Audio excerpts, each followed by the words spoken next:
Good morning. ഇന്ന് രാവിലെ എഴുന്നേറ്റ് കഴിഞ്ഞപ്പോൾ ചെറിയൊരു തലവേദനയും ബുദ്ധിമുട്ടൊക്കെ ഉണ്ടായിരുന്നു. എന്നാലും എഴുന്നേറ്റ് വിളക്കൊക്കെ വെച്ചു. അത് കഴിഞ്ഞ് രാവിലെ ഇന്ന് ബ്രേക്ക്ഫാസ്റ്റിന് ചപ്പാത്തിയും വെജിറ്റബിൾ കറിയുമാണ്. അപ്പോൾ പാക്കറ്റ് ചപ്പാത്തിയാണ്. അത് രാവിലെ അല്ലാതെ തിരക്കിനിടയിൽ പൊടി കുഴക്കലും പരത്തലും ഒന്നും നടക്കത്തില്ല. അപ്പോൾ അത് റെഡിയാക്കി വെച്ചു. പിന്നെ വെജിറ്റബിൾസ് എല്ലാം കട്ട് ചെയ്ത് കുക്കറിലിട്ടു. ഇത്തിരി മഞ്ഞൾപ്പൊടിയും കൂടി ഇട്ട് ഒരു 3 വിസിൽ അത്രയും മതി. അപ്പോൾ അതിനെല്ലാം റെഡിയാക്കി വെച്ചു. അതിനിടയ്ക്ക് പിള്ളേർക്ക് ഫുഡ് കൊടുത്തു. മരുന്നിനുള്ള തേങ്ങാപ്പാലെല്ലാം എടുത്ത് റെഡിയാക്കി വെച്ചു.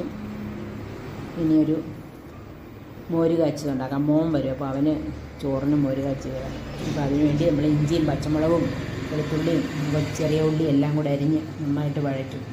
അതിലേക്ക് നമ്മൾ ഈ മോരൊഴിക്കുന്നതിന് മുമ്പ് മഞ്ഞൾപ്പൊടി ഇട്ട് തീ ഓഫ് ചെയ്തതിന് ശേഷമാണ് മോരൊഴിക്കുന്നത്. മോരൊഴിച്ചൊന്ന് ഇളക്കി ഇത്തിരി ഉപ്പും ഇടും. ഇതെല്ലാം കഴിഞ്ഞ് ലാസ്റ്റിലൊരു ഇത്തിരി പഞ്ചസാരയും കൂടെ ഇടും, ടേസ്റ്റ് ഒന്ന് റെഡിയാവാൻ വേണ്ടി. അപ്പോഴത്തേക്കും കുക്കറിൽ വെജിറ്റബിൾസൊക്കെ വെന്തിട്ടുണ്ട്. അതിലേക്ക് മഞ്ഞൾപ്പൊടിയും മസാലപ്പൊടിയും പെരിഞ്ചീരകപ്പൊടിയും ഇട്ടു, ഇത്തിരി ഉപ്പും ഇട്ടു. നന്നായിട്ട് തിളച്ച് വരുമ്പം തീ ഓഫ് ചെയ്തിട്ട് അതിലേക്ക് തേങ്ങാപ്പാൽ ഒഴിക്കും. തേങ്ങയുടെ 1/4 പാൽ ഒഴിക്കും. 1/4 പാൽ ഒഴിച്ച് അതിന് പുറത്തോട്ട് ഇത്തിരി നെയ്യ് ഒഴിച്ച് കറിവേപ്പിലയിട്ട് മൂടി വെക്കും. കറി റെഡിയായി, ചപ്പാത്തി റെഡിയായി. പിന്നെ ഈ ചോറിന് മോരുകറി റെഡിയായിട്ടുണ്ട്. ചോറ് നേരത്തെ വേവിച്ച് വെച്ചിട്ടുണ്ട് കുക്കറിൽ.